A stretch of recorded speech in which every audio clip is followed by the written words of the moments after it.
한국의 자연재해 주택이라는 사진이 공유되면서 국내는 물론이고 해외에서도 관심을 갖고 있습니다.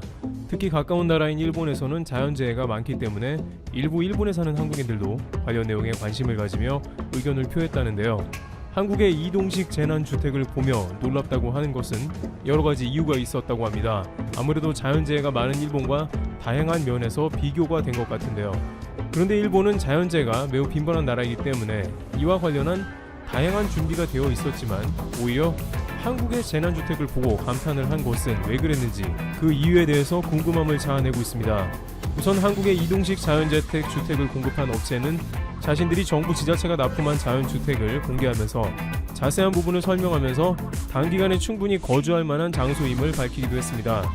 이와 같은 이동식 재난주택은 갑작스러운 자연재해로 집을 잃은 사람들에게 정부와 비영리 기관들이 수주해 삶의 터전을 마련해주기 위한 거처입니다. 내부가 공개되자 꽤나 괜찮다는 반응도 보여주고 있습니다. 간이 건물이긴 하지만 에어컨과 난방시설은 물론이고 수도도 공급되며 화장실도 있는 모습입니다. 이는 지난 강원도 고성 및 일대 산불로 인해서 집을 잃은 이재민들에게 정부가 임시로 조립주택을 공급하고 임대주택을 지원하는 가운데 나온 것입니다. 당시 강원도 산불로 인해서 562세대 1205명의 이재민이 나왔으며 시급한 주거 안정을 위해 정부는 이재민이 무료로 거주할 수 있는 24제곱미터 크기의 임시 조립주택 설치 사업을 우선 추진했습니다. 이재민 조립주택 지원 사업이 재해, 재난, 복구 계획에 들어가는 것은 당시가 처음이었습니다. 이재민들은 자신들의 집이 불타 전소가 되었어도 삶의 터전이 근처이기 때문에 이와 같은 조립주택의 선호도가 훨씬 높았던 것으로 생각되고 있습니다. 이재민들은 이곳에 머물면서 자신의 집을 복구하거나 아니면 공공임대주택으로 이사가는 옵션도 선택 가능합니다. 실제 몇 달 후 많은 가정이 공공임대로 거처를 결정했습니다. 아니면 이곳에 무료로 1년간 묵으면서 신중하게 여러가지 사항을 고려할 수도 있으며 원하는 경우에는 1년을 연장해서 다시 거주하며 자신의 집을 복구하는 데 시간을 보낼 수도 있습니다. 일본에 오래 거주했다는 한 네티즌은 한국의 일처리가 매우 빠르다는 점에 대해 주목했습니다. 일본도 각종 자연재해라면 지긋지긋하고 그에 대한 온갖 매뉴얼이 잘 구비되어 있는 곳이 분명하지만 최근 10년을 보자면 자연재해 시에 복구를 비롯해 각종 작업이 눈에 띄게 늦어지고 있다는 것입니다. 예를 들어 도로가 파헤쳐져도 해당 도로가 그대로 방치되어 수개월간 있는 경우도 허다하다는 의견입니다. 실제 2019년에 한국과 일본에 대형 태풍이 왔을 때 양국이 동시에 피해를 본 전례가 있습니다. 특히 인천공항의 경우 13호 태풍 링링으로 인해 단전되기도 하면서 공항 열차 운행이 지연되었습니다. 하지만 인천공항은 비상대책본부를 통해서 몇 시간 만에 단전된 전기를 복구하고 정상 운행했습니다. 반면 일본의 경우 비슷한 기간에 나타난 15호 태풍 파사이가 나리타 공항을 강타했으며 이로 인해 나리타 공항과 도심을 잇는 철도와 도로가 끊겼습니다. 그러나 복구가 안 되었고 무려 13,000여 명의 승객이 나리타 공항에 노숙을 해야 하는 일대 혼란이 생기며 발이 묶였던 상황이 연출되고 만 것입니다. 당시 일본 언론은 나리타 공항이 외딴 섬같이 되었고 승객들은 며칠간 탈출도 하지 못했다고 전했습니다.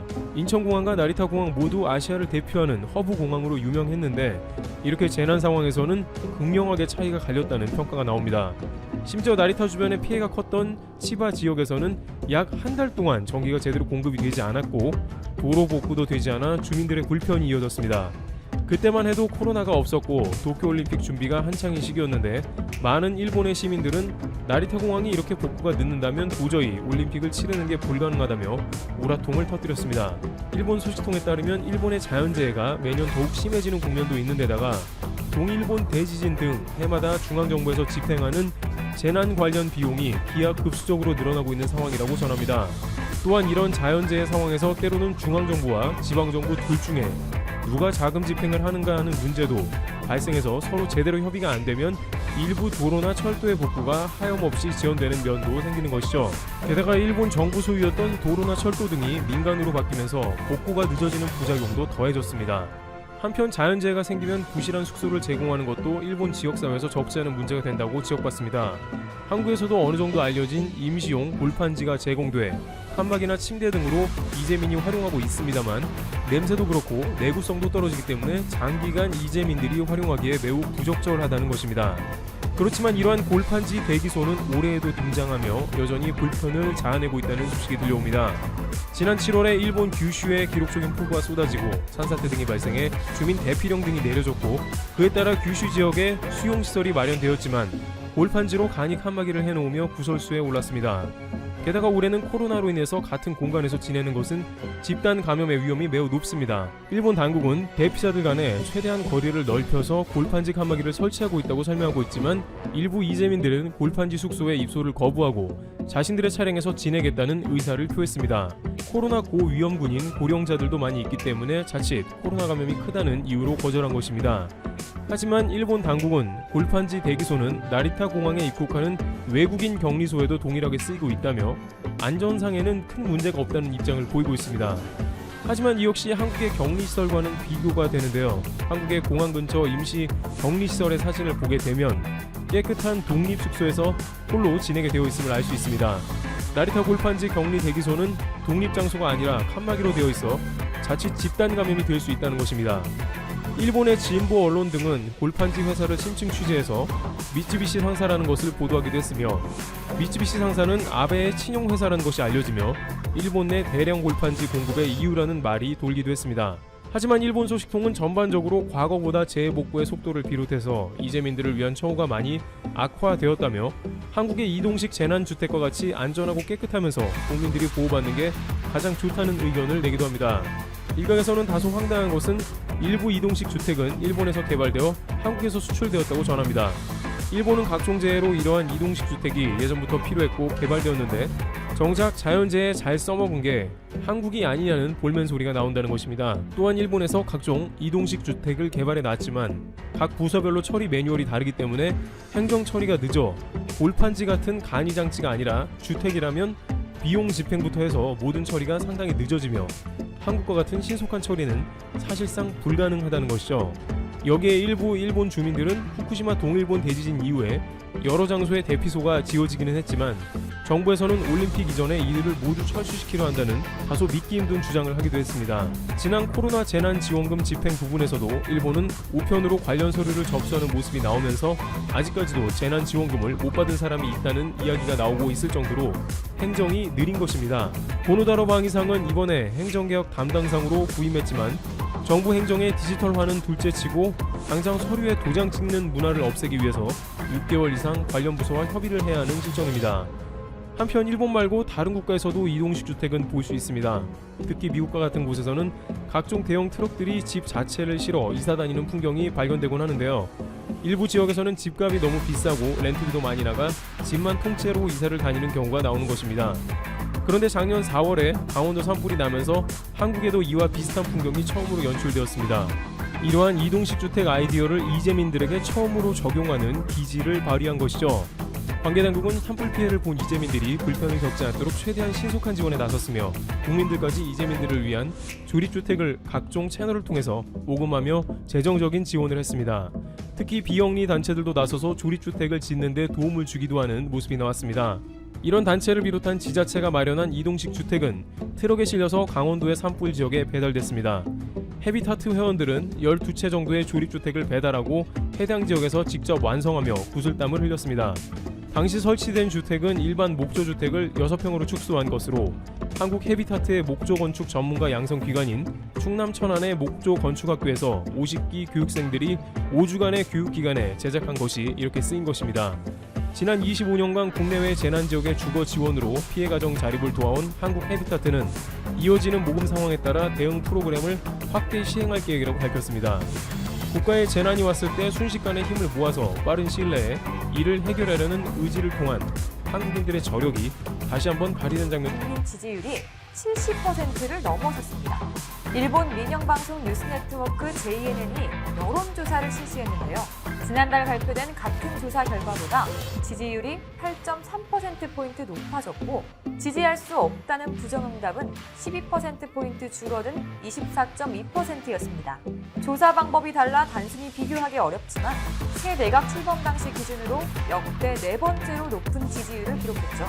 다른 언론사의 조사에서도 60~70%를 유지하고 있는데 일본 국민들은 길고 길었던 아베 정권이 끝나고 새로운 스가 정권에 기대를 걸면서 이런 지지율이 나온 것으로 확인됐습니다.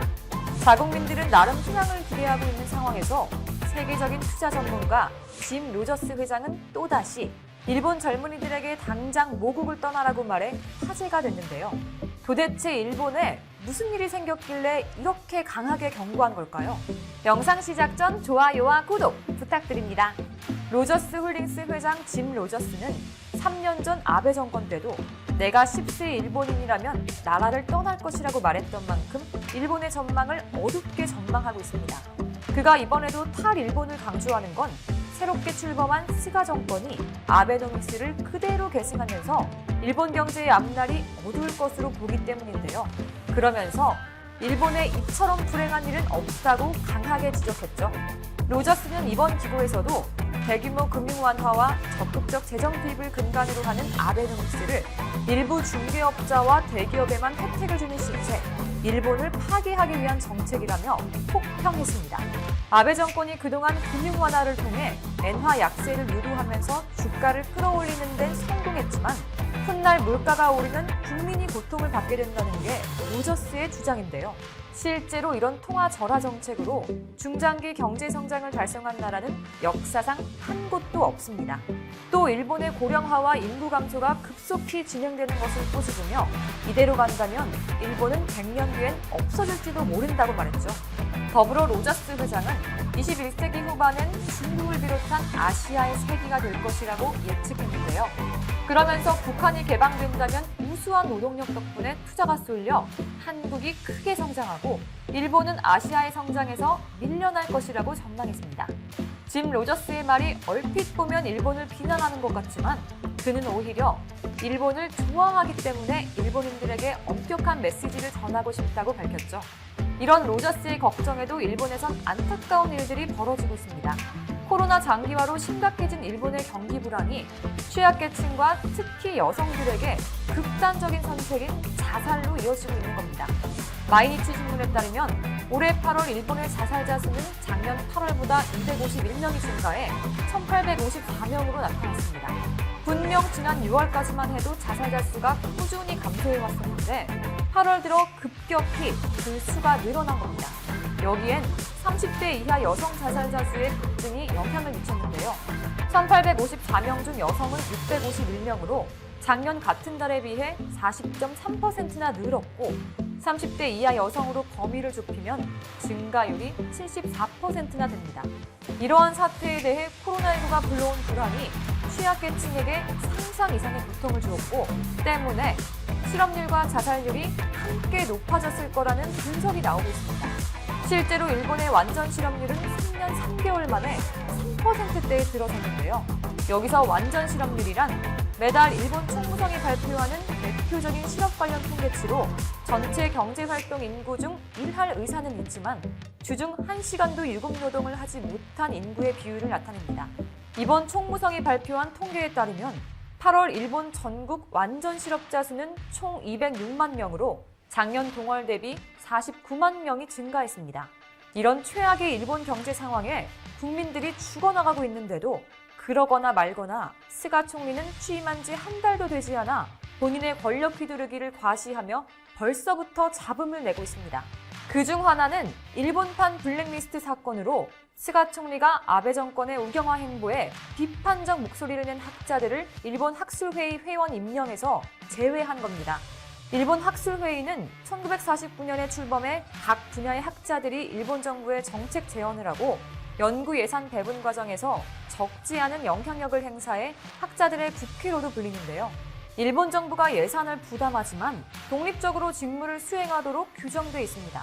일반인들에겐 다소 생소한 이 조직이 뉴스의 중심이 된 건 스가 총리가 전례 없는 거부권을 행사하면서부터입니다. 그는 최근 일본 학술회의가 자체적으로 추천해 올린 신규 회원 105명 가운데 6명을 탈락시키고 99명만 임명시켰죠. 그런데 임명 대상에서 제외된 교수 대부분은 아베 정권의 안보법 시행에 대해 공개적으로 비판했던 인물들이었습니다. 이런 상황을 보며 스가 정권이 학자 길들이기에 나섰다는 비판이 제기됐지만 그는 법에 따라 적절히 대응했을 뿐이라며 물러설 기미를 보이지 않고 있죠. 한편 일본 과학자회의는 뛰어난 연구나 업적의 평가는 전문가 집단인 학술회의에서 하는 것으로 정치가가 개입해 판단할 여지는 없다고 지적했고, 사립대학 교원 등으로 구성된 일본 4대 교련 중앙집행위원회도 일본의 학술이 전쟁에 동원된 것을 반성하면서 설치한 것이 학술회의라며 결코 권력자의 것이 아니다고 일침을 놨습니다. 앞서 스가 내각의 지지율이 70%를 넘겼지만 일본 학술회의 회원 후보 6명의 임명을 거부한 것에 대해선 일본 국민의 51%가 타당하지 않다고 응답했는데요. 아베가 총리였을 땐 이렇게 비리나 스캔들이 터져 국민들의 반응이 좋지 않으면 시선 분산용으로 꼭 한국을 건드리는 방식으로 지지율을 유지해왔는데 스가도 똑같이 배운 걸까요? 이번에도 한국을 건드리기 시작했습니다. 올해 우리 정부가 한중일 정상회담 개최를 추진하고 있는데 스가 총리의 회담 참석이 미지수인 건데요. 한국이 일본 기업의 자산을 매각하지 않는다고 약속해야만 스가 총리가 한국을 찾을 수 있다고 조건을 단 겁니다. 그러니까 일제강제동원 소송과 관련해 한국 법원이 압류한 일본 기업의 자산을 현금화하지 않는다는 한국 정부의 확약이 없다면 스가 총리는 한국 정부가 추진하는 한중일 정상회담에 참석하지 않겠다는 입장인 겁니다. 이 같은 소식에 우리 국민들은 참지 않고 오지 마쇼, 누가 오라고 했다고 그러는 건지, 오든지 말든지 안 온다고 하니 일본 기업 자산 빨리 매각해야 할 듯 스가가 뭔데 조건을 거냐 등의 반응을 보였습니다. 게다가 우리는 일본에게 더 이상 아쉬울 것도 없습니다. 한국의 지난 2분기 경제 성장률은 OECD 국가 중 1위를 기록했고 9월 수출액도 전년 동기보다 7.7% 증가해 코로나로 인한 수출 감소에서 7개월 만에 증가로 돌아서면서 올해 최고치를 기록했습니다. 심지어 올해 2분기 실질 국내 총생산 성장률